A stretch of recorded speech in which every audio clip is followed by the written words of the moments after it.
Hello. Today we're stepping into the world of powerful Mafia bosses, where love, power, and betrayal always go hand in hand. The moment I spilled coffee on that man's suit, I accidentally saved his life. I just didn't know it yet. Rain hammered against the windows of Brew District Cafe hard enough to make the entire place feel underwater. Manhattan looked gray and blurry outside, all headlights and umbrellas and people rushing nowhere good. Monday mornings in November always felt cruel, but that morning felt worse somehow. Maybe because I'd slept 3 hours after pulling a closing shift the night before. Maybe because my landlord had taped another late rent notice to my apartment door. Or maybe because my life had quietly become a collection of overdue bills and burnt coffee and pretending everything was fine. Chloe, table 6, still waiting on their cappuccinos. My manager barked from behind the espresso machine. I forced a smile I didn't feel and grabbed the tray. Got it. The cafe smelled like cinnamon syrup and wet coats. Steam hissed from the machines nonstop while customers shouted over each other, and indie music crackled softly through the ceiling speakers. Rush hour chaos.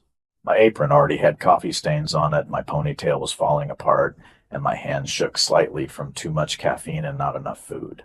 24 years old and somehow already exhausted by life. I balanced 2 lattes, a black coffee, and a croissant while weaving through crowded tables near the front entrance. That was when the door opened. Cold wind rushed inside first, then him. Every sound around me seemed to dull for one strange second. He was tall, at least 6'3". Dark charcoal overcoat draped over broad shoulders like it had been tailored directly onto his body. Black leather gloves, black tie, black hair slicked back neatly despite the rain outside. Expensive, not flashy rich, dangerous rich. The kind of man who didn't need attention because the room gave it to him, automatically.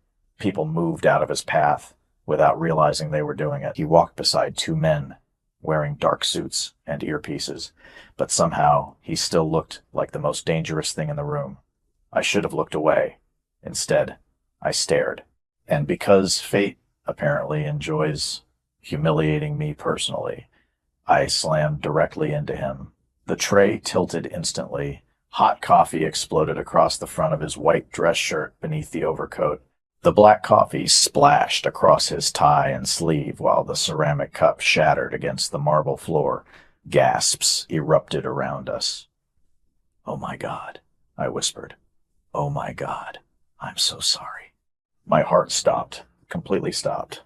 The entire cafe froze, silent, in the way places do when something expensive gets ruined. One of the suited men stepped toward me immediately. Fast. Too fast. His expression sharpened with something close to alarm instead of annoyance. "Sir," but the tall stranger lifted one hand slightly. The other man stopped instantly. Just like that. Authority without effort. Rainwater dripped slowly from the stranger's coat onto the cafe floor. He looked down at the coffee soaking into his white shirt, then at me.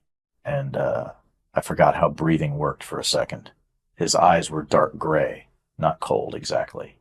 Controlled, like every emotion inside him had been locked behind steel doors for years. Men like him didn't exist in my world.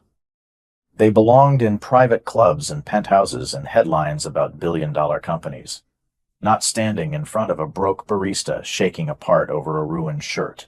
"I'm really sorry," I repeated quickly. "I can pay for the cleaning bill, probably not all at once," but his mouth almost moved. Not quite a smile, more like surprise. "Are you hurt?" he asked quietly. The question threw me off balance completely. "What?" "Your hand." I looked down. Hot coffee had splashed across my wrist without me noticing. My skin had already turned pink from the burn. "I'm fine," I lied automatically. He stared at my hand for one long second too long. Then something shifted behind him. One of the suited men suddenly grabbed the stranger's arm hard. "Damien," sharp voice, urgent. Everything happened strangely fast after that. A loud cracking sound echoed outside the cafe. Not thunder. Something else. The massive front window near the corner spiderwebbed instantly from a single impact point. Customers screamed. Someone dropped a plate. The stranger turned sharply toward the street at the exact moment another suited man grabbed my shoulder and shoved me downward behind the counter. I hit the floor hard enough to knock the air from my lungs. "Stay down," someone snapped. My ears rang. Chaos exploded around me.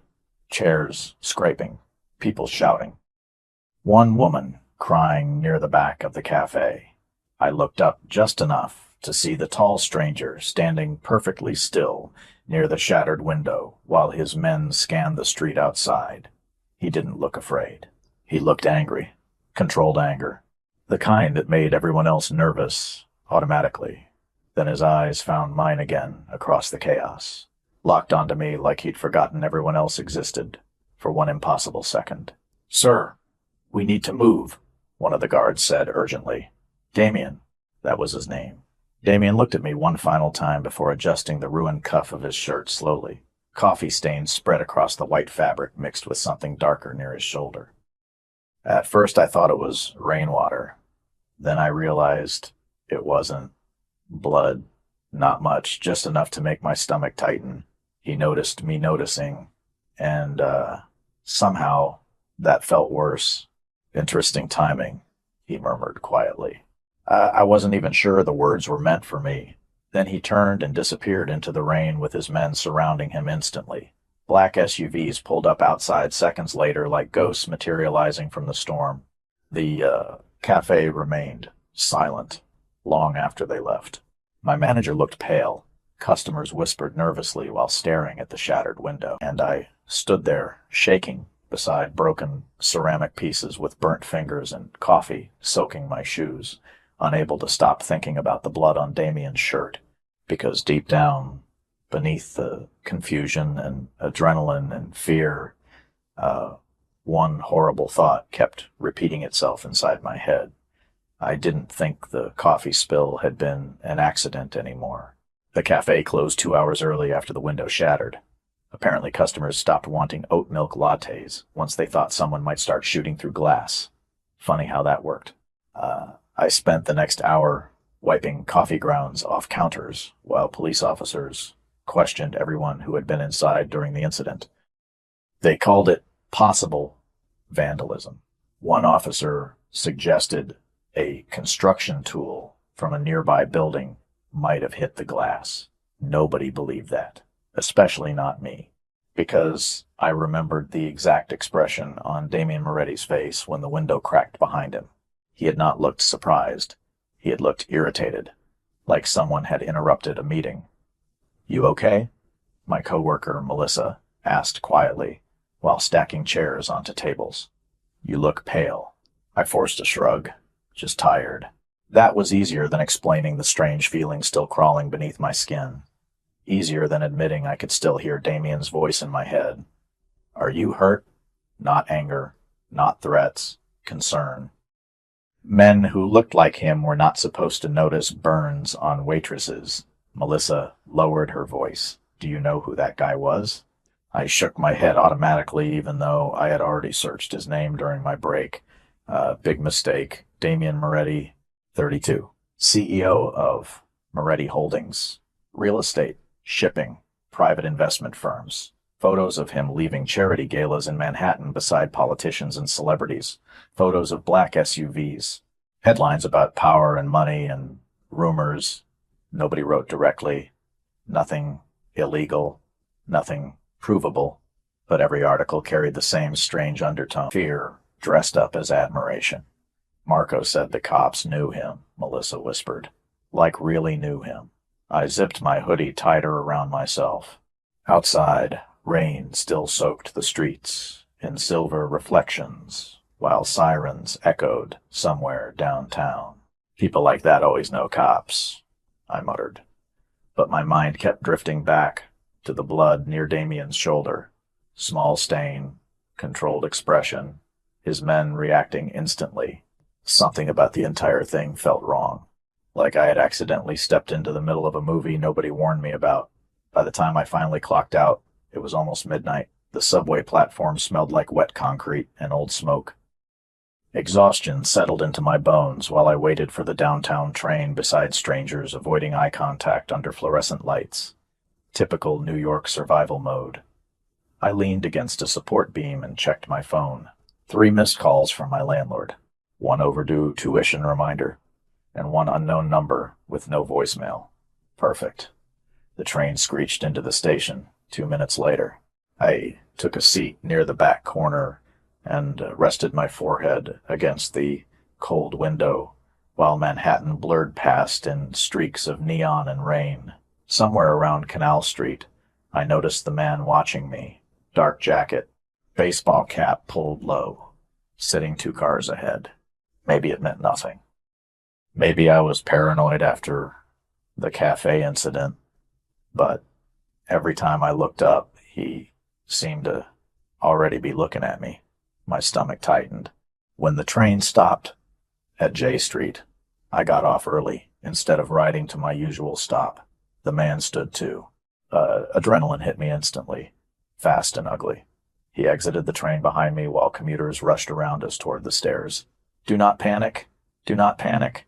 I walked faster through the station. So did he. Rain hit my face hard the second I reached street level.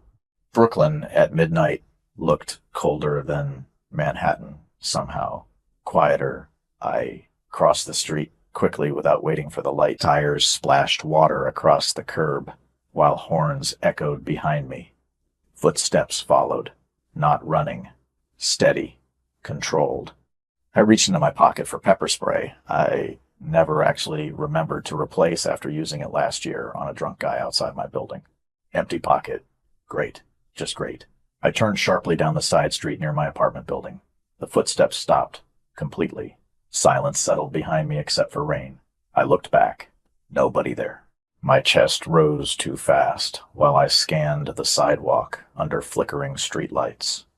Empty. Maybe I imagined it. Maybe exhaustion had finally broken my brain.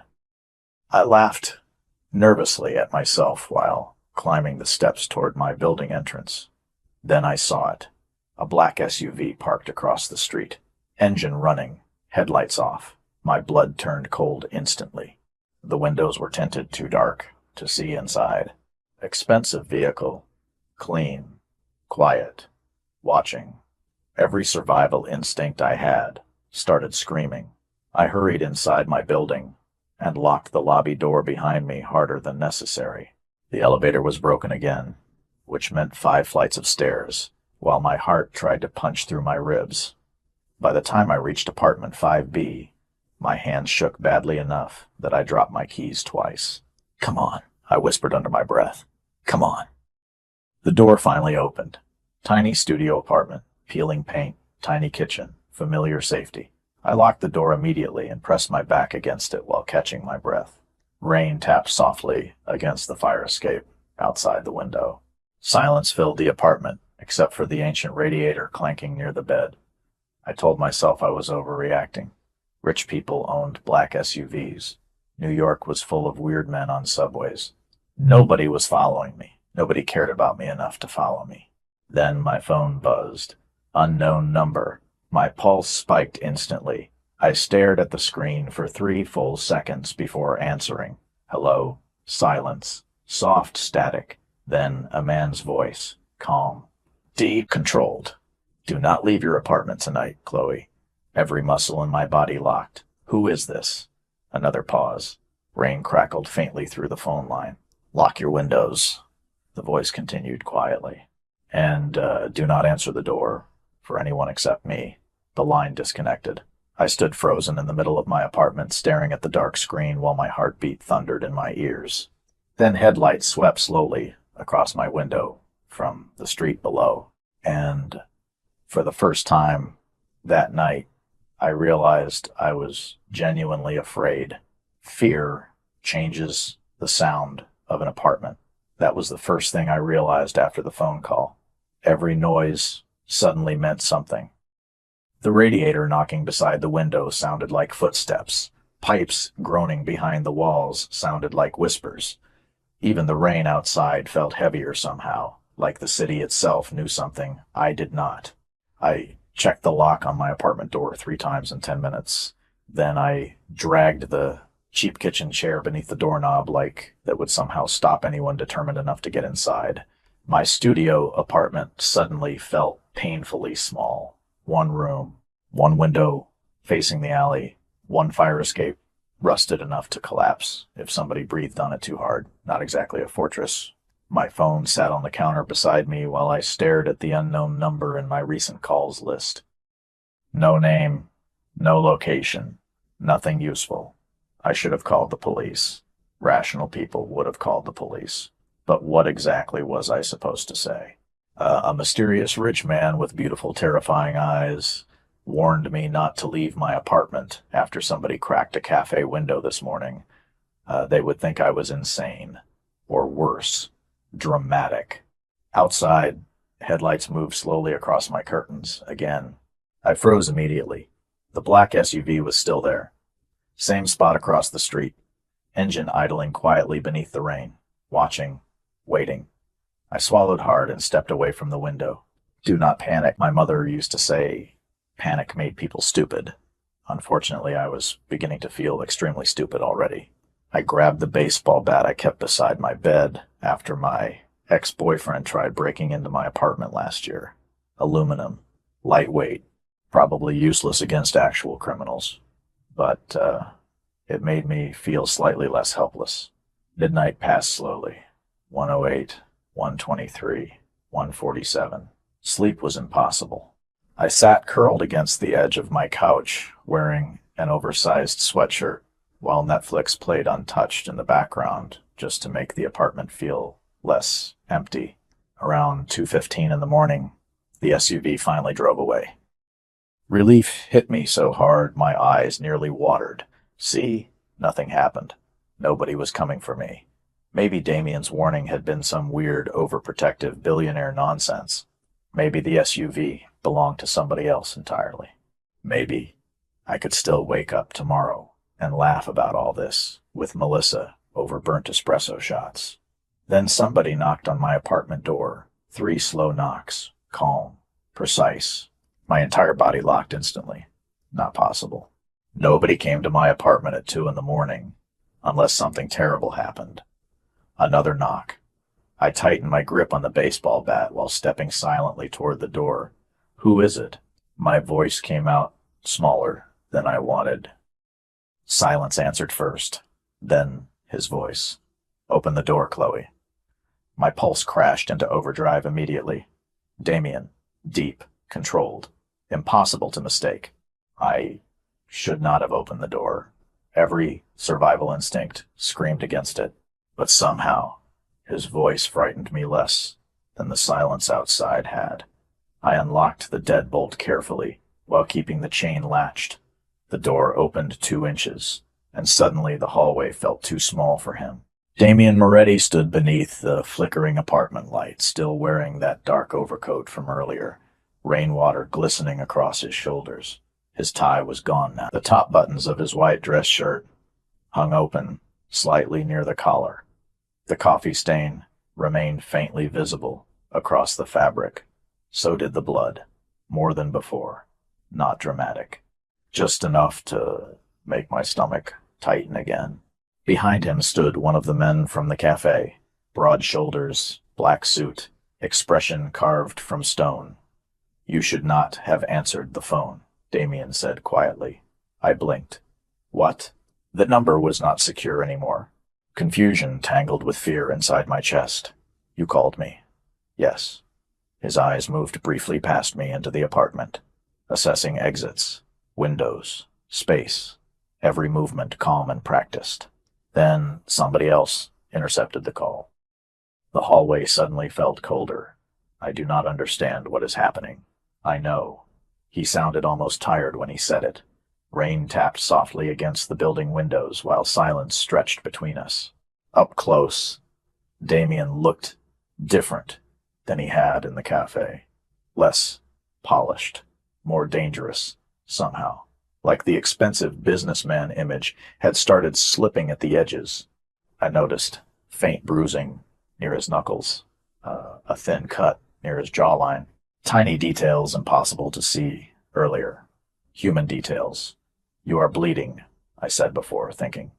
His gaze snapped back to mine immediately, intense enough to make my heartbeat stumble. You noticed that before. Kind of hard not to. One corner of his mouth moved slightly. Again, not quite a smile. May I come in? Every intelligent thought inside my brain screamed no, absolutely not. But another sound interrupted before I could answer. Footsteps downstairs. Fast. Multiple voices, echoing faintly through the stairwell. Damien's expression changed instantly. Not panic. Calculation. His body shifted slightly between me and the hallway without seeming to think about it. Chloe, he said, quietly, you need to trust me for the next 5 minutes. Fear curled tight beneath my ribs. Why? Another sound. Closer this time. Someone trying apartment doors downstairs. My blood turned ice cold. Damien looked toward the stairwell once, before returning his attention to me. Controlled. Steady.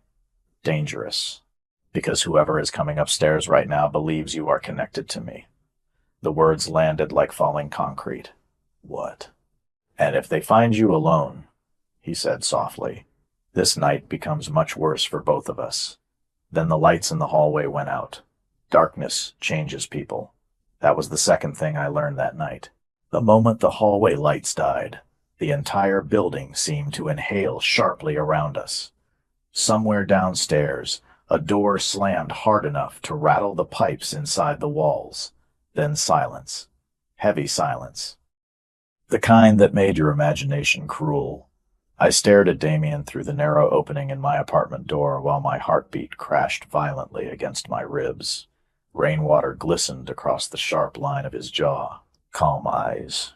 Steady breathing. Meanwhile, I felt 1 bad second away from a complete panic attack. Chloe.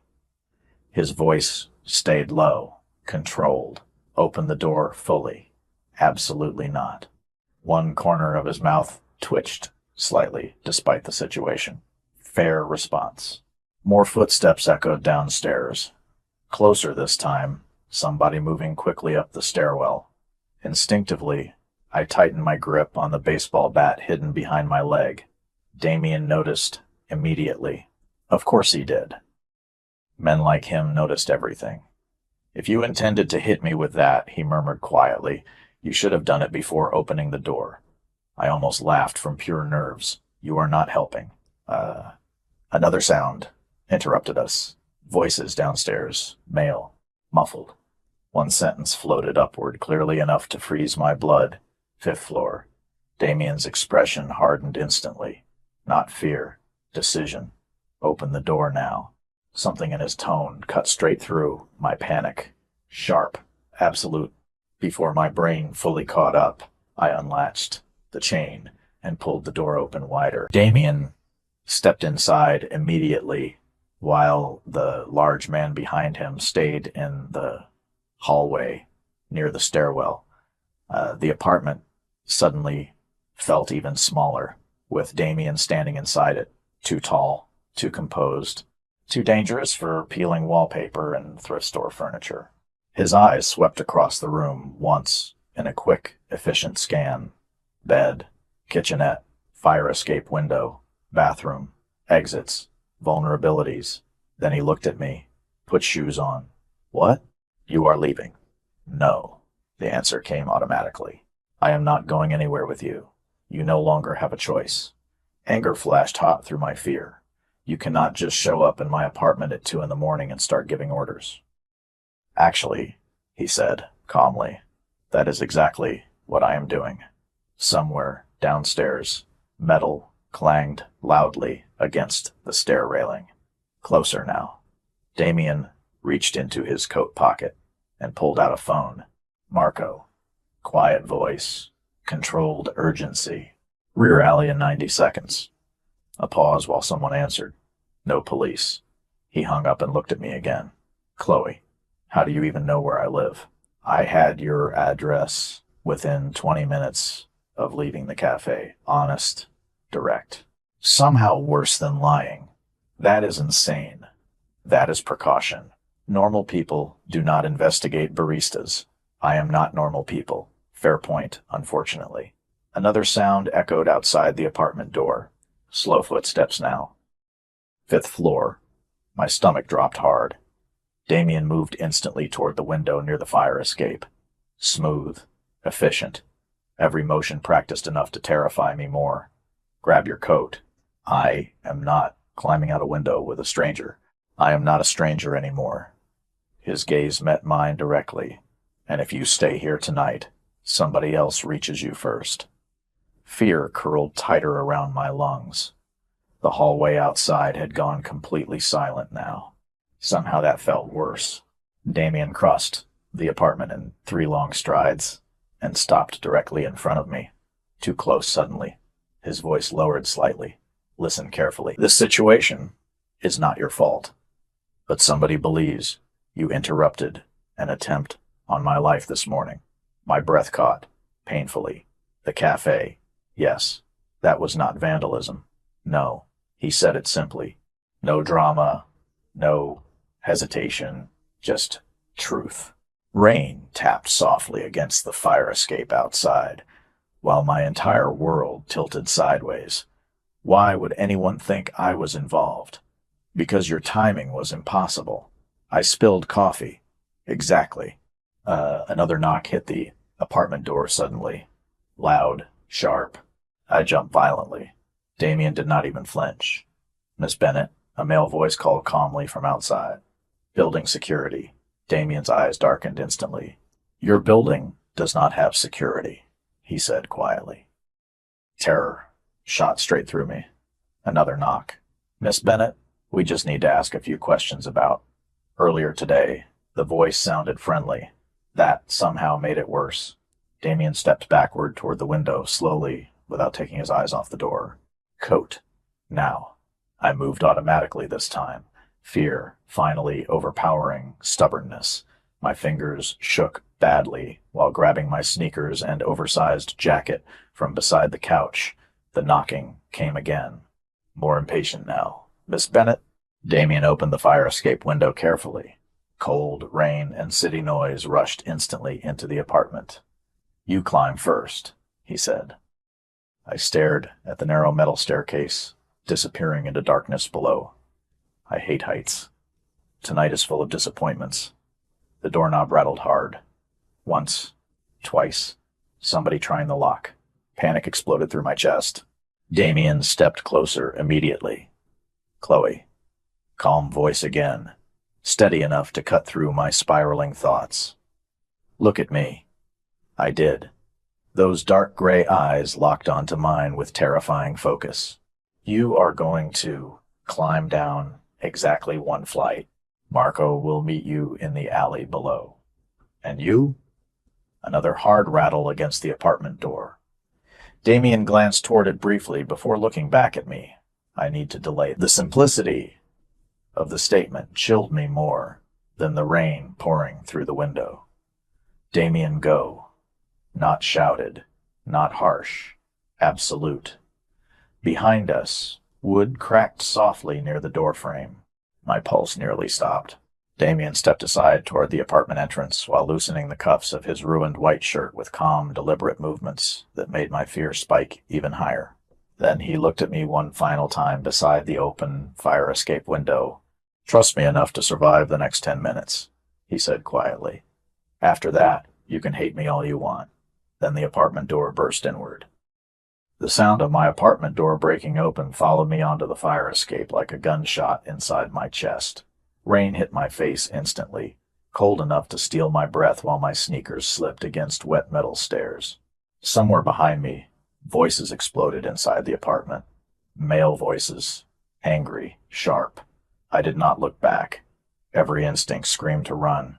The fire escape rattled violently beneath my weight as I climbed downward into darkness and rain and the kind of fear that made your hands numb. 5 stories suddenly felt much taller at 2:30 in the morning. Wind whipped my oversized jacket against my body while distant sirens echoed through Brooklyn streets below. Careful, a voice called quietly from underneath me. I nearly screamed. The large man from earlier stood in the alley below, beside a black SUV, with the rear passenger door already open. Marco. Even standing still, he looked dangerous enough to scare most people into crossing the street. Broad shoulders beneath a black wool coat, gray streaks near his temples, cold eyes scanning rooftops and windows constantly like he expected the city itself to attack him. Move, he ordered calmly. Another crash echoed from somewhere above us, inside the building. My pulse spiked harder. Damien, Mr. Moretti will handle it. The certainty in his voice should not have comforted me. Somehow it did anyway. I climbed the final ladder too quickly and almost slipped near the bottom. Marco caught my arm instantly before I hit the pavement. Strong grip. Controlled. Professional. Easy. What is happening? I demanded breathlessly. Rain soaked my hair against my face while panic tangled every thought together. Who are those people? Marco opened the SUV door wider. Not here. I am not getting into a car with strangers. His expression did not change. Miss Bennett, men just forced entry into your apartment building at 2 a.m. Respectfully, we are beyond stranger danger. Fair point, unfortunately. Tires screeched somewhere nearby. Marco's attention snapped instantly toward the mouth of the alley. Now, he said sharply. That single word carried enough authority to override my fear completely. I climbed into the SUV without another argument.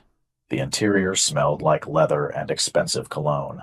Warm, quiet, completely disconnected from the chaos outside. Marco shut the door behind me before moving toward the driver's seat.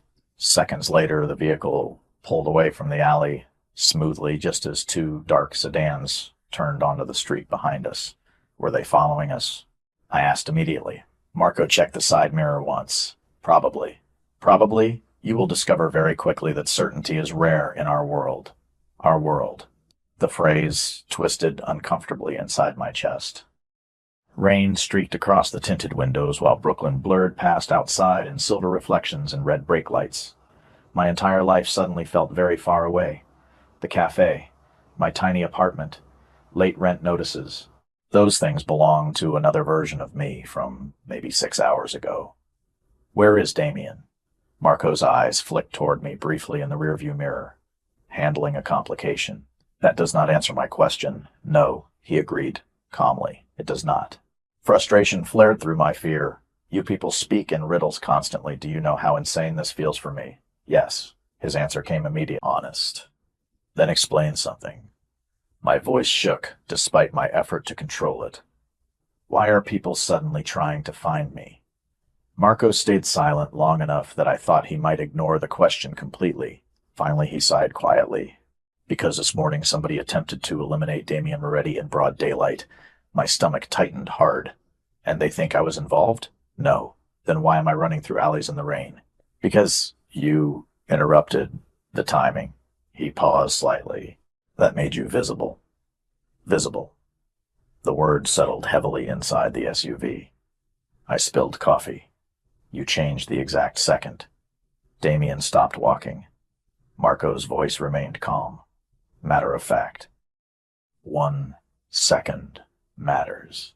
I stared out the rain-covered window while cold realization crawled slowly through me. If I had not crashed into Damien inside the cafe, he would have reached the shattered window 3 steps earlier, exactly where the impact happened. My throat suddenly felt tight. Oh my God. Marco did not respond. He did not need to. Silence confirmed everything. We crossed the Manhattan Bridge. 20 minutes later, the city skyline rose ahead of us, glowing gold against storm clouds, while traffic thinned across wet streets. I should have felt relieved returning to Manhattan. Instead, my anxiety only worsened, because people like Damien Moretti belonged here. Towering buildings, black cars, hidden worlds behind mirrored glass. Meanwhile, I still felt like a terrified waitress, accidentally trapped inside the wrong movie. The SUV finally slowed beside an enormous residential tower overlooking the East River. Glass, steel, security guards beneath covered entrances. The kind of building where apartments cost more per month than I earned in a year. No, I said immediately. Absolutely not.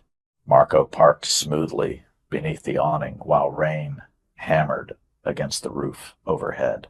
Miss Bennett, I am not staying in some billionaire fortress with a man connected to whatever this is. Unfortunately, Marco replied calmly, your apartment is no longer secure. As if summoned by the sentence itself, my phone buzzed violently inside my jacket pocket. Unknown number again. My stomach dropped. Marco noticed instantly. Answer it on speaker. My fingers trembled slightly while accepting the call. Silence crackled softly through the line for 2 long seconds. Then a male voice spoke. Different this time. Colder. You should have stayed in Brooklyn, Chloe. Ice flooded straight through my chest. Who is this? Soft laughter answered me. Tell Moretti we know where he hides his pretty little witness. The line disconnected instantly. Silence filled the SUV afterward except for rain pounding outside and my own breathing turning uneven. Marco's expression darkened almost imperceptibly. Then the rear passenger door opened beside me. Cold wind swept inside, carrying rain and expensive cologne with it. Damien slid into the seat next to me, looking slightly more exhausted than before. Shirt damp, jaw tense, gray eyes immediately scanning my face for injuries. Are you hurt? He asked quietly. Same question again, same impossible calm. I stared at him in disbelief. My apartment door exploded 10 minutes ago. His gaze softened slightly at the edges. That is not what I asked. Rain slid slowly down the tinted SUV windows, while silence settled heavily between Damien and me. Outside, Manhattan glowed gold and silver beneath the storm like another universe entirely. Inside the car, everything smelled like leather, cold air, and the faint metallic trace of blood still lingering beneath Damien's expensive cologne. I realized suddenly how close he was sitting beside me.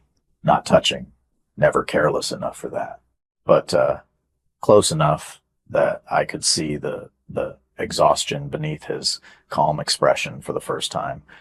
Tiny shadows under his eyes, tension locked into the line of his jaw, human cracks in the armor.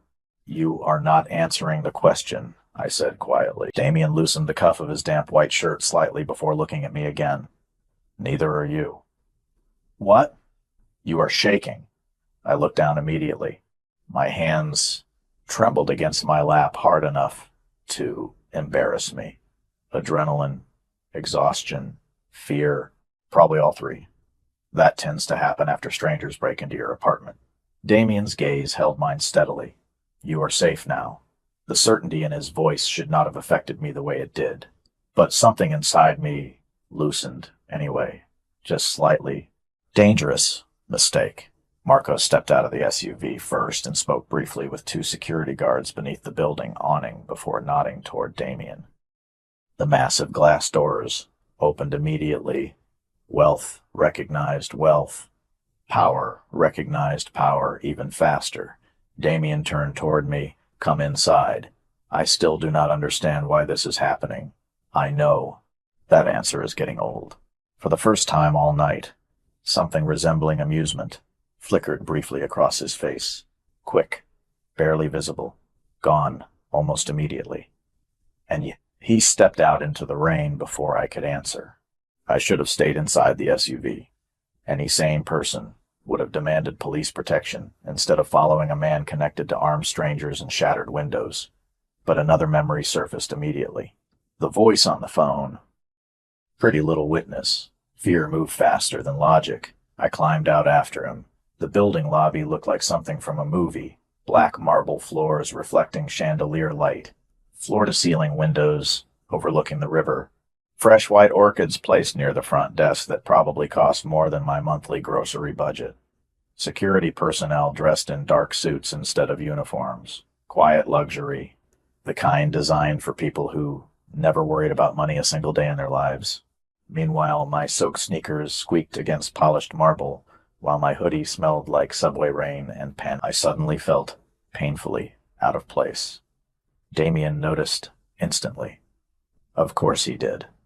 No one here will disrespect you, he said quietly beside me while we crossed the lobby toward private elevators. That was not my concern. It should be. The elevator doors opened immediately without anyone pressing a button. Penthouse access apparently recognized him automatically, another detail that should have terrified me more than it already did. Inside the elevator, silence returned. Soft instrumental music played quietly overhead while Manhattan lights reflected against mirrored walls around us. 37 floors climbed impossibly fast. I folded my arms tightly across my chest. So what now? Damien leaned briefly against the polished metal wall behind him. Now you stay somewhere secure until we understand who leaked your location. Leaked? Somebody knew where to find you tonight. His expression darkened slightly. That information should not have existed outside my immediate circle. A strange coldness settled into the elevator. Not fear this time. Realization. You think somebody close to you betrayed you. Damien's eyes met mine directly. I think somebody underestimated how quickly I would notice. The elevator doors opened before I could respond. And suddenly I understood exactly how rich Damien Moretti truly was. The penthouse stretched wider than my entire apartment floor back in Brooklyn. Dark hardwood, massive windows overlooking Manhattan in glowing midnight reflections, modern furniture in charcoal and cream, quiet jazz drifting through hidden speakers somewhere overhead. Everything looked expensive, without trying too hard to look expensive. The kind of wealth that stopped needing to prove itself years ago. But what caught my attention most was the security. Men in dark suits, positioned discreetly near hallways and exits. Cameras hidden carefully inside corners. Locked glass doors leading deeper into the penthouse. This was not a home. It was a fortress, pretending to be a luxury apartment. Damien removed his overcoat slowly and handed it to a waiting employee before turning toward me. You should eat something. I stared at him in disbelief. People are apparently hunting me across New York, and you are worried about dinner? You have not eaten in hours? How do you know that? You spilled coffee carrying breakfast trays at 7:42 this morning.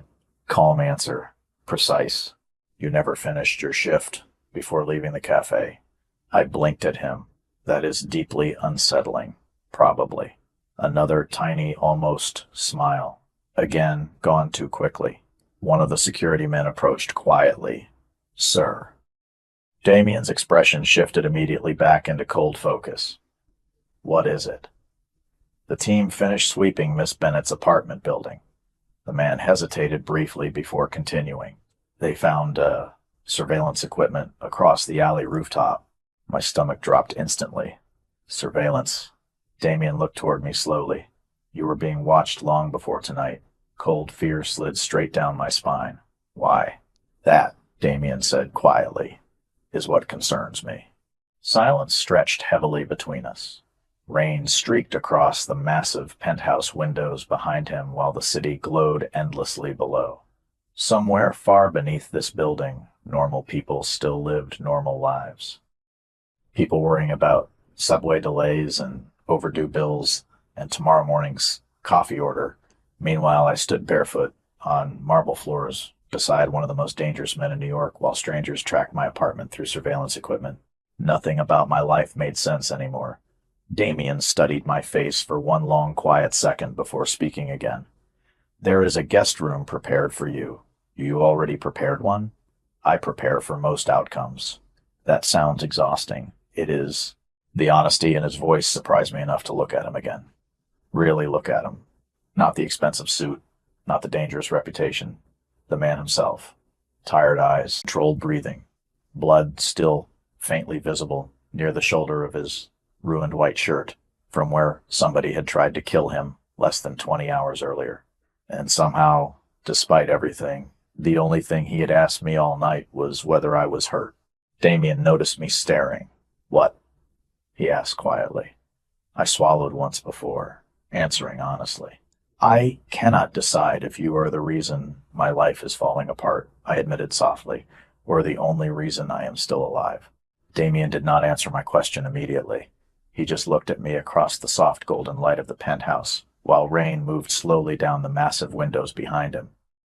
The silence stretched long enough to feel intentional, controlled. Everything about him felt controlled, even quiet.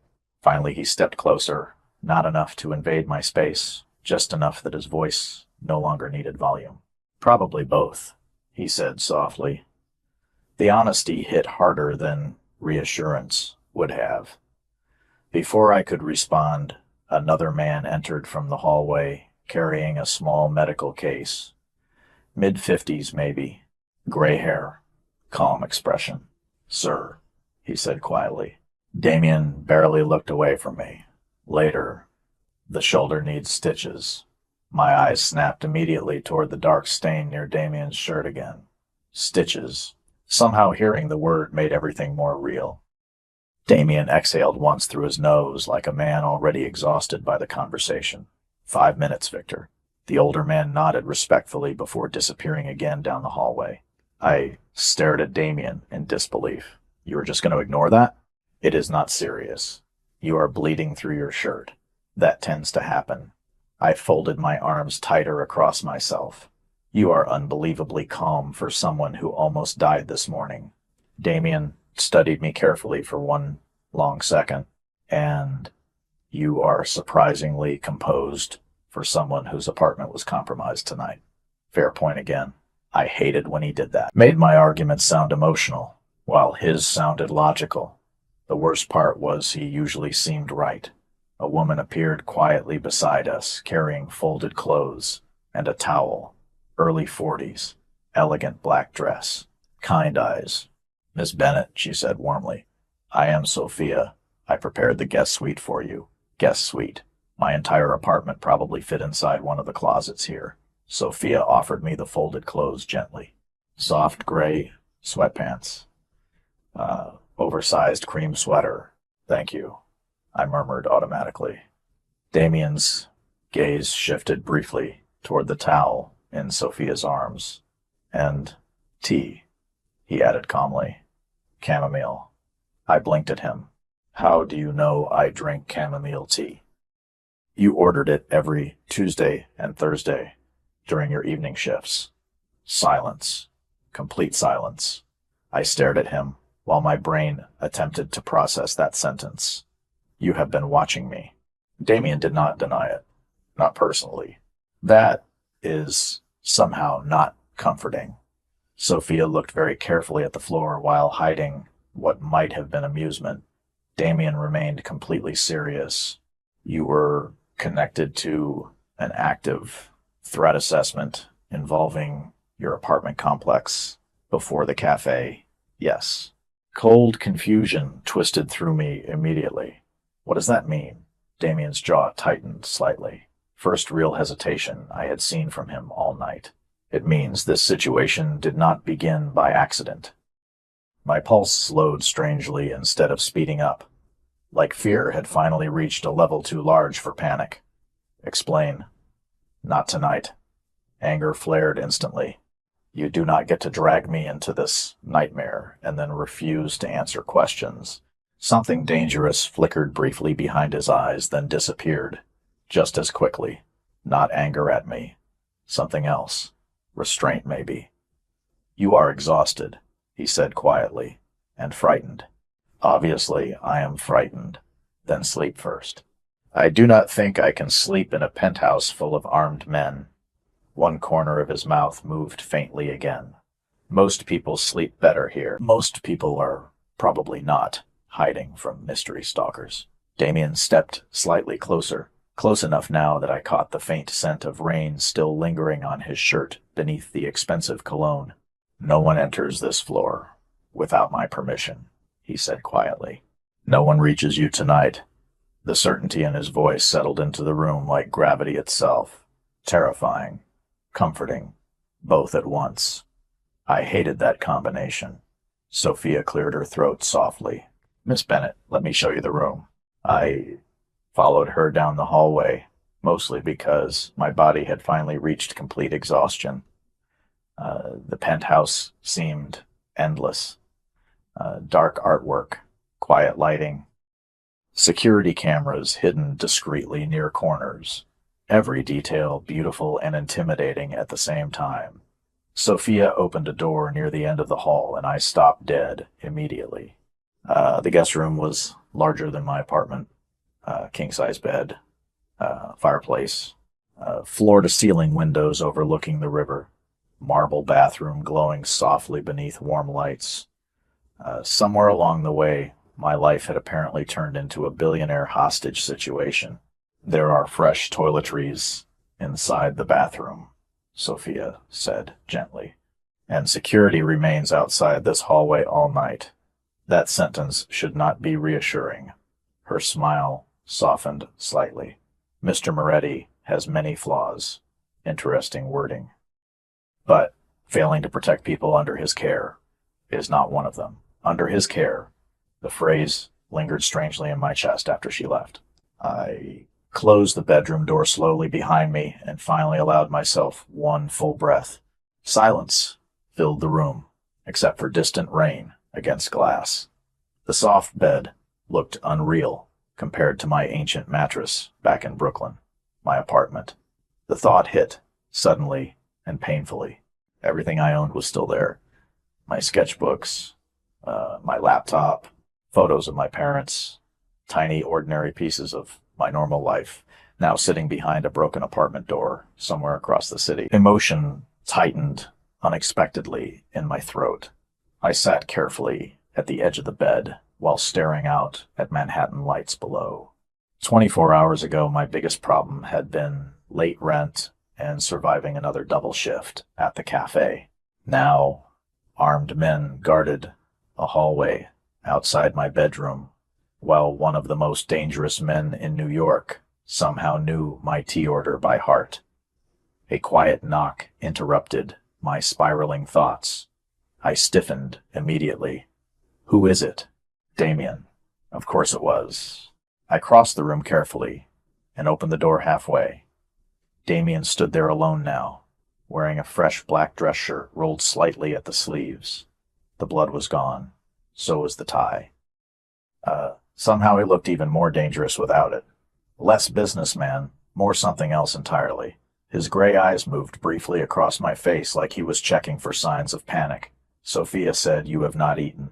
I almost laughed from exhaustion. You really fixate on that. You skip breakfast, calm answer again, and lunch. That is still creepy, probably. Another almost smile, softer this time. Damien held out a small white plate toward me. Toast, strawberries, tea, ridiculously normal things inside a completely insane night. You need sleep, he said quietly. I stared at the food for a second before finally looking back at him. And what do you need? Something unreadable flickered across his expression, then vanished. To find whoever put you in danger before they try again. Then his eyes lowered briefly toward the cream sweater in my hands before returning to mine. Lock the door tonight anyway, he added softly. It will make you feel safer. I locked the bedroom door after Damien left, even though I already knew no lock in this building mattered unless he allowed it to. That realization should have terrified me more than it did. Instead, exhaustion finally dragged me under hard enough that I barely remembered crawling into bed. The mattress felt impossibly soft compared to the one in my apartment. Warm sheets, quiet air. Safety so unfamiliar it almost hurt, but fear followed me into sleep anyway. I dreamed about shattered glass and black SUVs and gray eyes watching me across crowded rooms. I dreamed about my apartment door breaking open while I stood frozen, unable to move. Then suddenly Damien was there again, asking the same question over and over. Are you hurt? I woke some time before sunrise with my heart racing and the strange disorienting feeling that I had forgotten where I was. Pale blue light spilled across the massive windows, while Manhattan slowly brightened beneath heavy rain clouds. For one peaceful second, everything felt quiet. Then I noticed the figure standing near the window. I jerked upright instantly. Damien turned slightly at the sound of movement. "Sorry," he said quietly. "I did not mean to wake you." My pulse slowly steadied once recognition replaced panic. He stood near the far side of the room, wearing dark slacks and a black sweater instead of another suit for once. One hand rested inside his pocket while the other held a coffee cup.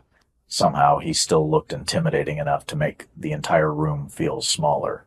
"How did you get in here?" His gaze shifted briefly toward the locked door.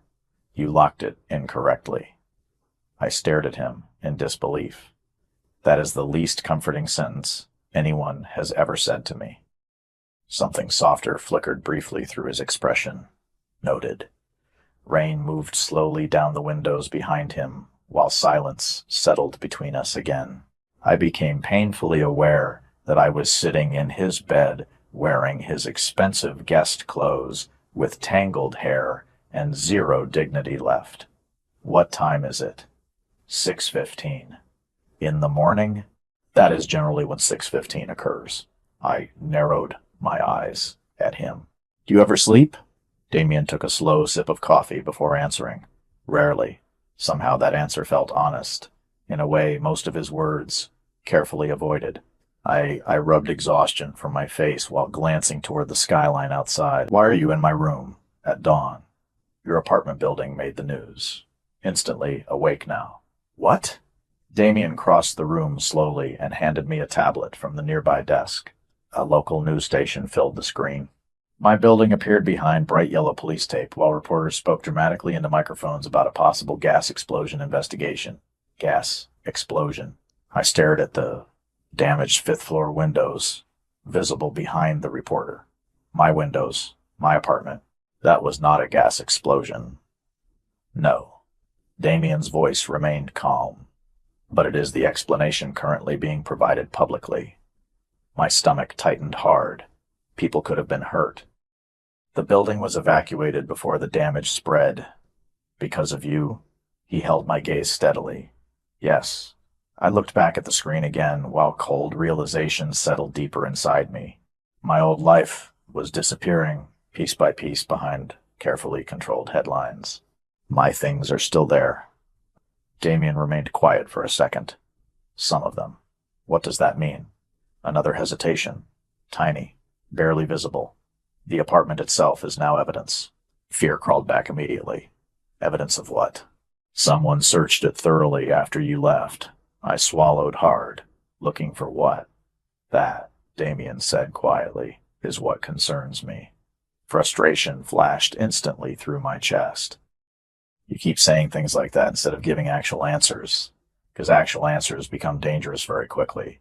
My life already feels dangerous. You have no idea. The words landed heavily between us. Not threatening, just honest. Damien moved back toward the window overlooking the river while the city slowly woke beneath us. Helicopters drifted across the skyline in the distance. Traffic thickened along wet streets below. Normal life continuing while mine quietly collapsed. "Did they find anything in my apartment?" I asked softly. Damien's jaw tightened slightly. "Yes." My pulse spiked. "What?" "Photos." Cold confusion hit immediately. "Of me?" "Of both of us." I stared at him. "That is impossible." "Someone photographed the cafe yesterday morning."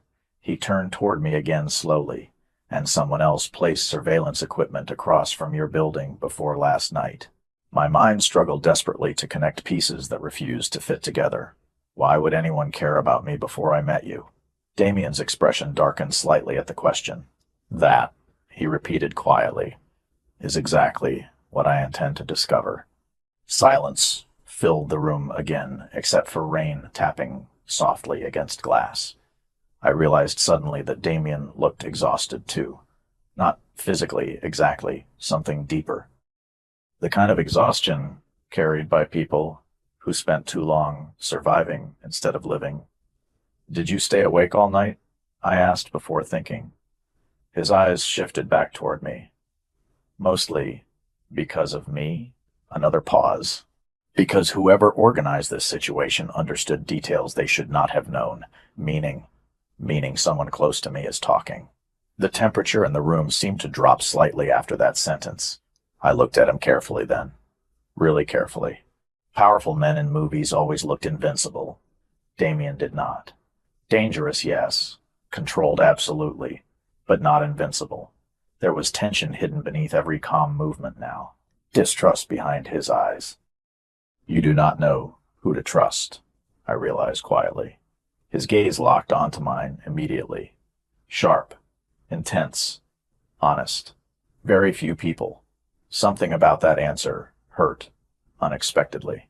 Maybe because I suddenly understood how lonely his world must actually be beneath all the power and security and expensive walls. My phone buzzed suddenly on the bedside table, hard enough to make both of us look toward it. Instantly. Unknown number. Again. Fear tightened my chest. Immediately. Damien crossed the room before I could even reach for it. Calm. Fast. Controlled. He picked up the phone and stared at the screen for one silent second before answering on speaker. Talk. Soft static crackled through the line. Then, a familiar male voice spoke slowly. Good morning, Moretti. My blood turned cold instantly. You are becoming difficult to predict. The voice continued calmly. That usually means somebody close to you is lying. Damien's expression never changed. Who is this? Quiet laughter answered him. Ask the girl about her father. The line disconnected. The room went completely silent after the call disconnected. Rain continued sliding down the windows behind Damien, while my heartbeat suddenly felt too loud inside the quiet bedroom. Ask the girl about her father. The sentence repeated inside my head over and over like something trying to unlock a door I did not know existed.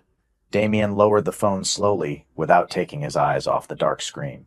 For the first time since meeting him, I saw something dangerously close to anger slip through his control. Not explosive anger. Worse. Cold anger. Focused. What does that mean? I asked quietly. Damien looked up at me immediately. Sharp gray eyes. Calculating. Tell me about your father. Confusion tightened inside my chest. My father died when I was 12. How? Car accident. The answer came automatically, because I had repeated it most of my life. Teachers. Friends. Therapists. After the nightmares got bad for a while. Same answer every time. Simple, clean, finished. Damien remained completely still near the window. And your mother? She died too. My throat tightened slightly despite myself. Same accident. He watched me carefully enough to make me suddenly uncomfortable. What? Nothing. That does not look like nothing. Damien crossed the room slowly before setting the phone down beside the bed. Did anyone ever investigate the accident? I was 12. Irritation flickered beneath my confusion now. I do not know. Why are you asking me this? Because somebody just risked exposing themselves to mention your father specifically. Maybe they are messing with us. Maybe. He did not sound convinced. Neither did I suddenly. Strange memories surfaced without warning. My father arguing quietly on the phone late at night. My mother locking doors obsessively during the final months before the accident. Small details I had forgotten for years because children normalize almost anything. Chloe. Damien's voice softened slightly. What are you thinking? I looked away toward the rain outside. Nothing important. Try me. I hesitated before answering. My parents were always nervous near the end. Saying it out loud made the memory feel sharper somehow. I remember my father checking the street through the curtains constantly. Damien's expression darkened almost imperceptibly. Did he work in finance? The question startled me. How did you know that? Your file. I sighed softly. Right. Of course, powerful Mafia billionaires kept files on people. He worked for an investment firm downtown. Damien stayed quiet. Too quiet. What? I asked again. Which firm? I do not remember. Frustration tightened inside me. I was a kid, Damien. He nodded once slowly. Try. I rubbed tiredness from my face while forcing myself to think through memories I had not touched in years. Something with a C, maybe. Silence. Carter. Another pause. Carter and Vale. The second I said the name, something shifted in Damien's expression. Tiny. Dangerous. My stomach tightened immediately. You know it. Damien looked toward the rain-covered skyline for one long second, before answering quietly. Your father worked for a company connected to my family 20 years ago. Cold flooded through me instantly. What? Indirectly. What does indirectly mean? It means the company handled offshore financial transfers for organizations that preferred privacy. I stared at him. That sounds incredibly illegal. Sometimes it was. The honesty should not have shocked me anymore. Somehow it still did. My father was not a criminal. Damien's gaze returned to mine immediately. I did not say he was. Then why does any of this matter now? Before Damien could answer, another knock sounded lightly against the bedroom door. Marco entered a second later carrying a thin black folder. His expression remained calm but tighter than usual somehow. Sir. Damien took the folder immediately. What is it? The surveillance team identified the rooftop observer from Brooklyn. Marco glanced briefly toward me before continuing carefully. He previously worked security for Carter and Vale. Every drop of blood seemed to drain from my body at once. Damien opened the folder silently while I sat frozen on the edge of the bed trying to process what I had just heard. My father's company, surveillance equipment, the cafe, me. None of it made sense together. That is impossible, I whispered. Marco looked at me with something almost sympathetic. The company collapsed 18 years ago after several federal investigations. My father died before that, yes. Damien's voice remained dangerously calm while scanning the file in his hands, which means somebody connected to the old network recognized your name before we did. Fear crawled slowly up my spine. Recognize me from what? Damien looked up from the folder finally. That is the wrong question. Then what is the right question? Silence stretched heavily between us. Why were they watching you before you ever met me? The room suddenly felt too small again. I stood abruptly and crossed toward the massive windows, needing space from the conversation. Manhattan sprawled endlessly below, while rain blurred the city into silver and gold streaks. Somewhere out there existed the normal version of my life that no longer seemed reachable. I do not understand any of this, I admitted softly. My father died years ago. Damien approached quietly behind me, but stopped several feet away, respecting distance even now. Some debts survive longer than people, he said. And some secrets become more dangerous with time. I wrapped my arms tightly around myself. You really know how to make people feel better. Another almost smile touched his mouth briefly. Gone too fast. Not one of my stronger skills. Something about that answer loosened tension inside my chest unexpectedly. Maybe because it sounded real. Not polished. Just tired honesty from a man carrying too much control for too long. Marco's phone buzzed suddenly from across the room. He answered immediately, listening in silence for several seconds before looking toward Damien. Sir, the single word carried enough weight to tighten the entire room instantly. Damien's posture shifted, almost invisibly. Predator alertness. What happened? There was another breach attempt downstairs. My pulse spiked immediately. Marco continued calmly. One of the intruders carried a photo. Damien's expression hardened. Of Chloe? No. Marco hesitated slightly. Of her father. Silence crashed through the room hard enough to steal my breath. Damien looked at me slowly then. Not surprised anymore. Certain. And, somehow that terrified me far more.